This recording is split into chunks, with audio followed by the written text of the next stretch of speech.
Grow Your Mindset podcast. Grow your mind. Change your life.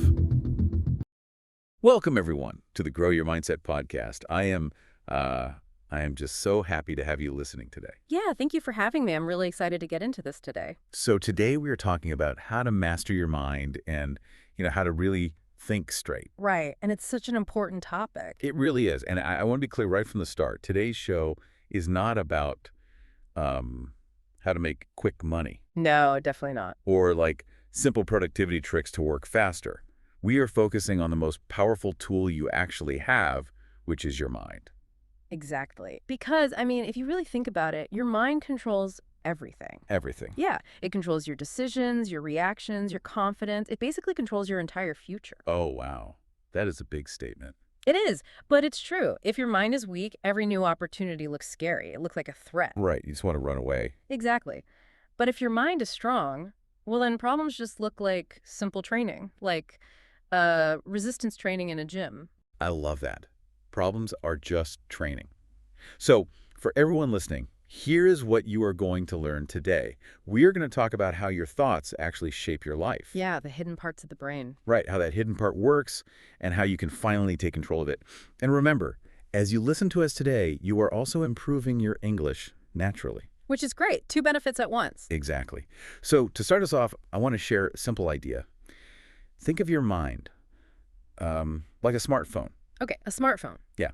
If you have really bad software, even the most expensive, the best phone in the world, it will not work well. That's a perfect way to look at it. The apps will crash, the battery will die. Right. So today, we are upgrading your software. We are fixing the operating system. I love that. And to upgrade that software, we have to start with the most important rule of the mind. Okay. What is that? It's the fact that life is not random. It follows a very strict chain. A chain, like a step-by-step process. Yes, exactly. We call it the chain of life. And it goes like this. It starts with a thought. Okay, just a single thought. Right. And that thought leads to a decision. Oh, I see. So I think something, and then I decide to do something based on that. Exactly. And that decision leads to an action. An action. So I physically do something. Right. And then if you repeat that action over and over, it becomes a habit. A habit. Okay, I follow that. Thought, decision, action, habit. And here's the big one. Those habits, over time, they build your identity, who you think you are. Wow. Your identity. Yes. And your identity ultimately creates your destiny, your future. Okay, so wait. Let me repeat that because it's so important. Thought, decision, action, habit, identity, destiny. That's it. That is a chain. So where do people usually go wrong with this? Well, the big mistake most people make is they try to change their destiny, the end result, without changing their thoughts at the very beginning. Oh, right. Like they want a new life, but they keep the old thoughts. Exactly. And it just never works. You can't change the end of the chain if the start of the chain is the same. Okay, I have to push back here a little bit. Yeah. Because, are thoughts really that powerful? They absolutely are. But sometimes, a thought is just a tiny passing idea. Like I'm stuck in traffic and I think, oh, I want to drive into a field, but I don't do it. How can one tiny thought change my whole destiny? That is a great question. You are talking about passing thoughts. Those are like just leaves blowing in the wind. Leaves in the wind. Okay. Yeah, they don't matter. But the thoughts that matter are the ones you repeat. Think of them like seeds. Seeds that you plant in the ground. Yes. If you have a thought like, I always fail, and you repeat it, you are planting that seed deep in your mind. And it grows. It grows into adult belief. And once it's a belief, your mind acts like a pair of glasses or a filter. A filter. Like it changes how you see things. Exactly. If you wear red glasses, the whole world looks red. Right. If you believe the world is bad, your mind only looks for bad things. It filters out the good. Oh, wow. So if I think people are mean, I will only notice the mean people. Yes. You will completely ignore the nice people because your mind wants to prove your belief is right. Change the filter, change the world. That makes total sense. Actually, let's use a real-life example here. Let's talk about two students. Okay, let's do it. So we have two students. They are preparing for the exact same English exam. They have the same book, the same teacher. The exact same situation. Yes. But student A thinks, this is hard, but I can learn it. Okay, a good seed. Right. But student B thinks, I am bad at languages, I will fail. A very bad seed. Exactly. So what happens? Student A studies harder because their thought creates, like, good energy. Right, the thought leads to a positive action. But student B, they feel tired, they quit early, they don't study. And they fail the exam, which proves their thought was right. It's a loop. A loop. Tell me more about that loop. Well, it goes like this. Negative thinking leads to weak action. Okay. Weak action leads to poor results. Right, because you didn't try hard. Exactly. And those poor results lead to more negative thinking. Oh, wow. You get trapped. Yeah. So how do we break this loop? How do we stop it? You have to remember something very important. You are not your thoughts. I am not my thought. No. You are the observer. You are the person watching the thoughts. Oh, I see. Like sitting in a movie theater. Exactly. You watch the movie, but you know you are not the movie. You are safe in the chair. That is so helpful. Just watch the thought. Don't become the thought. Yes, that breaks the loop. So this brings us to a really surprising fact, and it's about failure. Ah, yes. Mental defeat. Right. The fact is, people rarely fail in reality. They fail in their imagination first. That is so true. We lose in our minds before we even start. Let's give some examples for the listeners. Yeah. Think about speaking English. Before you even open your mouth, you think, what if people laugh at my mistakes? Right. You imagine the laughter. Yes. Or before going to the gym, you think, what if I just quit again next week? Or starting a business. What if I lose all my money? Exactly. You imagine these terrible things, but why? Why does the brain do this to us? Well, the brain is actually trying to protect you. Protect me. By making me scared. Yes. The brain's main job is to keep you safe. So it shows you the worst case scenario. It says, don't do it, it's dangerous. But it's just an email or just speaking a language. It's not a tiger. Right, but your body doesn't know the difference. Your body feels this imagined fear as if it is 100% real. So my heart beats faster. My stomach hurts. Yes, your body gets tense. You feel all the stress of failing, but you haven't even tried yet. That is crazy. And there's a big difference between real defeat and mental defeat, right? Huge difference. Real defeat actually teaches you a lesson. If you try and fail, you learn what not to do. You get smarter. Exactly. But mental defeat, it just stops you from even trying. You learn nothing. It is like paying a heavy tax for a road you never drove on. That is a great way to say it. You hand over your money, you suffer the pain of failure, but you never even get the chance to win. Exactly. You are paying for nothing. And this happens because we all have two voices inside us. Two voices. Tell me about those. First, there is the safe voice. The safe voice. What does it say? It says, stay comfortable, don't try, take it easy today. It sounds very nice, actually. It does sound nice, but comfort is very expensive. Expensive? How? Yeah, because it costs you your potential. It costs you the person you could become. Oh, wow. That is powerful. And what is the other voice? The growth voice. This voice says, take a risk. It might be hard, but you will improve. So we have to listen to the growth voice. Yeah, Even if we are scared. exactly. True confidence is not living without fear. Everyone feels fear. Even successful people? Even the most successful people in the world, confidence is just feeling the fear and taking action anyway. Feel the fear and do it anyway. I love that. It changes everything. Okay, so we've talked about our thoughts. Now we need to go deeper. We need to talk about the 95% autopilot. Yes. The subconscious mind. This number shocked me. 95% of our behavior is completely automatic. It is hard to believe, but it is true.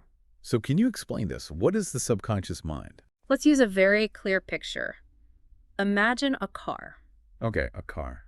Your conscious mind, the part of you that is thinking right now, is the driver. I am the driver. Right. But your subconscious mind is the powerful engine under the hood. Engine. Yes. The driver just steers, but the engine does all the heavy work. The subconscious stores everything. Everything. Like what? Like all your habits, your emotional memories, and your deep beliefs. It's like a computer hard drive. Okay, so how does it get programmed? Who puts the information on the hard drive? Well, the subconscious does not judge, it just records.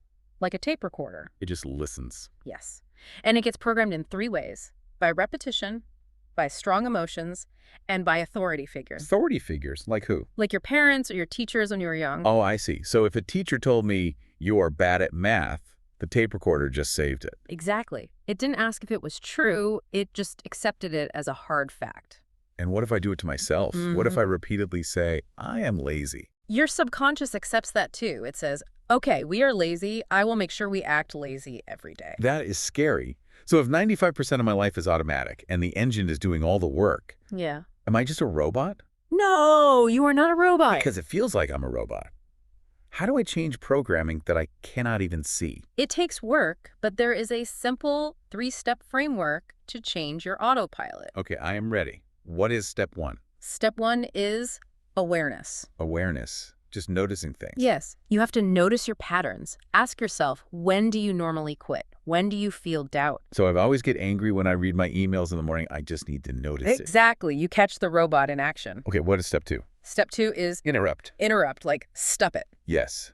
When the old habit starts, you must pause. You have to step in and stop the tape recorder. So I feel angry at the email and I just pause. Take a deep breath. Exactly. You create a gap. Yeah. And then comes step 3, replace. Replace, put something new there. Right. You choose a new action Hmm. and you repeat it over and over. So instead of getting angry at the email, maybe I drink a glass of water first. Yes. And if you do that every single day, you build new wiring in your brain. New wiring. So the old program fades away. Exactly. Awareness, interrupt, replace. That is so practical. And this connects perfectly to our next topic, which is about belief. Yes, because belief is what programmed the engine in the first place. Right. And earlier you said something really interesting. You said a belief is not always a fact. Most of the time, it is not a fact at all. It is just an idea that you accepted as true. Exactly. And belief acts like a ceiling in a room. A ceiling, like the roof above my head. Yes. Imagine you were in a room with a very low ceiling. If you jump, you will hit your head. Right. I can't go any higher than the ceiling. Well, your belief is that ceiling. If you believe you are just average, you will never rise above average. Even if I work hard. Even if you work hard. Yeah. Because your mind wants to stay consistent. If you start doing too well, your mind will actually pull you back down It will pull me down. by making you feel nervous or making you sabotage yourself, so you stay under the ceiling. Okay, let me ask a tough question here. Go for it. What if someone genuinely lacks the skill? I mean, can belief really beat talent? If I believe I am a great singer, but I have a terrible voice, belief won't fix my voice. You are right. It won't instantly give you a new voice. But let's look at effort versus talent. Okay. Imagine two people with the exact same talent. They are both beginners at English. Okay, equal talent. Person A believes in growth. Person B believes they are limited, that they just aren't smart enough. So one has a high ceiling, one has a low ceiling. Exactly. Now, who is going to study more? Who is going to practice speaking even if they make mistakes? Well, person A, because they believe they can grow. Yes. Belief controls effort, and effort controls the outcome. So talent is just the starting point. Yeah. Belief is what keeps you going. Exactly. Two people with the same talent will get completely different results based on their belief. That is fascinating. And a big part of this belief is how we talk to ourselves, the self-talk rule. Oh, this is so important. We have these two voices, the critic and the coach. And it's crazy how mean we are to ourselves. It really is. I mean, if my best friend made a mistake, I would never call them stupid. Never. You would support them. Right. But if I make a mistake, my inner critic instantly says, "You are so stupid." We say it to ourselves all the time. We do. And we have to stop. Let's use language learning as a real-life example. Okay, learning English. Say person A makes a mistake while speaking. Their inner critic says, "You look stupid. Everyone is judging you." What does person A do? They stop speaking. They shut down. Right, they feel terrible. But person B makes the exact same mistake, and their inner coach says, "Good job. You cried. You are learning." And person B speaks more. Exactly. The coach keeps the engine running. So how do we fix this? How do we fire the critic and hire the coach? You have to change the words you use. Words create your identity. Give me an example. When you mess up, do not say, "I am terrible at this." What should I say instead? Say, "I am still learning." I am still learning. Oh, I love that. It is a small change, but it tells your brain that the story isn't over. You are still growing. I am still learning. Everyone listening, try to use that phrase today.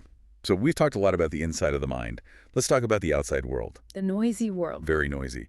I want to talk about focus as a superpower. It really is a superpower today. Because we live in the distraction trap. We have our phones, we have short videos, notifications popping up every 2 seconds. It is constant.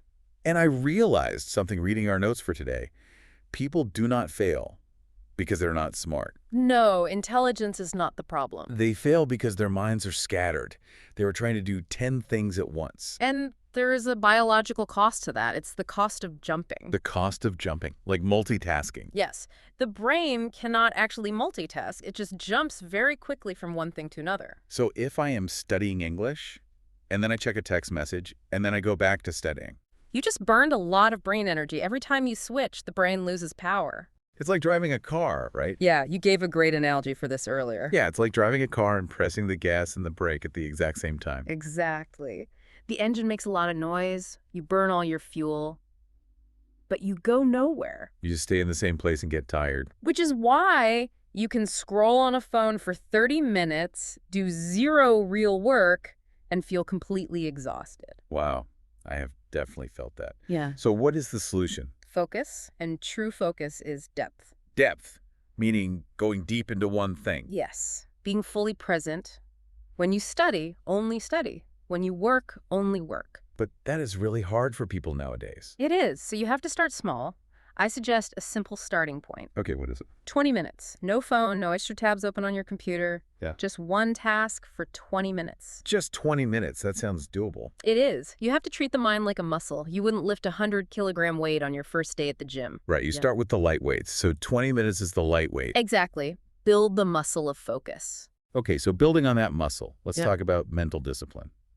Specifically, how we handle bad situations. This is a major difference between powerful people and weak people. It's the difference between responding and reacting. Yes. Emotion versus logic. Can you break down the difference for us clearly?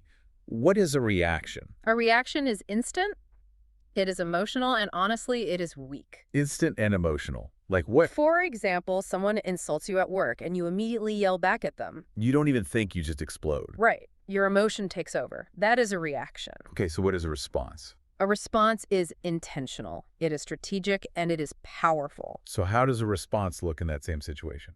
Someone insults you, but instead of yelling, you pause. You think. And you handle it calmly. You stay in control. Exactly. You control the situation because you control yourself.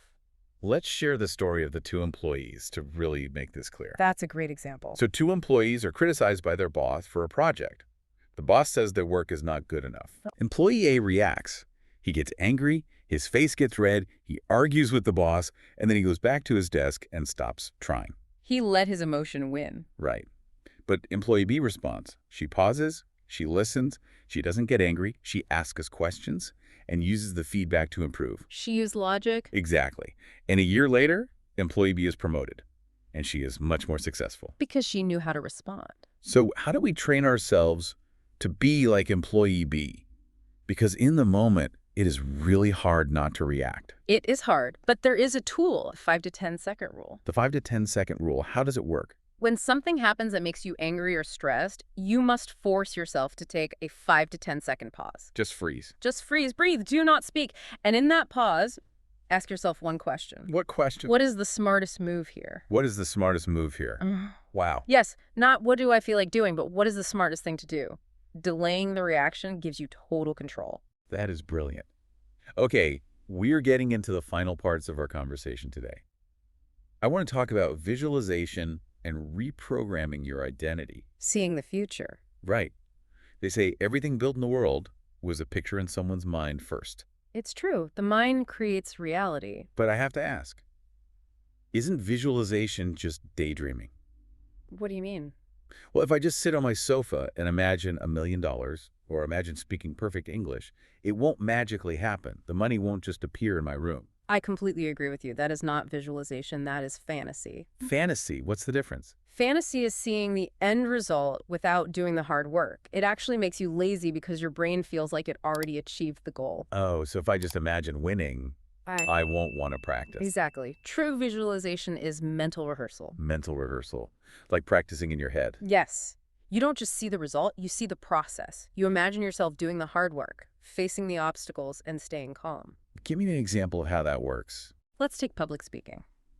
If you are afraid of speaking in front of people, you don't just imagine everyone clapping at the end. Right. You imagine walking onto the stage. You imagine your heart beating fast. And then in your mind, you practice taking a deep breath and speaking clearly anyway. You practice overcoming the fear. Exactly. And the brain actually cannot tell the difference between strong imagination and reality. Wait, really? The brain thinks it's real? Yes. If you imagine speaking confidently every night for 30 days, when you finally step on that real stage, your brain feels like it has been there before. Because you rehearsed it so many times. Right. The fear drops because the situation feels familiar. That is amazing. And this helps us change our identity, our deep I am. Yes, the core identity. Because, you cannot wake up at 5 a.m. for a long time if your deep identity says, I am not a morning person. Eventually, that identity will pull you back to sleep. So how do we change the I am positive thinking? Now, positive thinking isn't enough. Identity is changed by proof. Proof. Evidence. Yes. Small, daily actions provide the proof to rewrite your I am sentences. If you wake up on time 3 days in a row, your brain says, oh, maybe we are a morning person now. You have to vote for the new identity with your actions. Exactly. Okay, this brings us to a really deep point. Emotional energy. Emotion is the glue. Life is emotional, not logical. And our emotions control our energy. They do. If you live in stress, anger, and jealousy, your energy just drops. You feel exhausted. But strong emotions also act like glue for the brain, right? They make memories and beliefs stick faster. Yes, that's why trauma sticks so strongly. But we can also use emotion to make positive beliefs stick. So how do we protect our emotional energy? You have to make a choice. Are you going to be a victim or a creator? Victim versus creator. What does the victim say? The victim says, life is unfair. It's not my fault.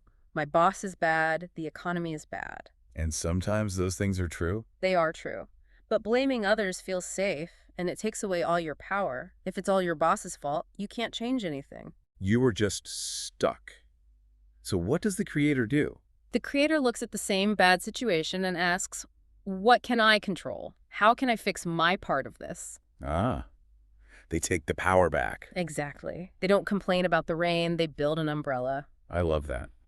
And to be a creator, you have to face hard things. Which brings us to perhaps the hardest truth of today's podcast. Yes. This is the big one. Discomfort is the gym for the brain.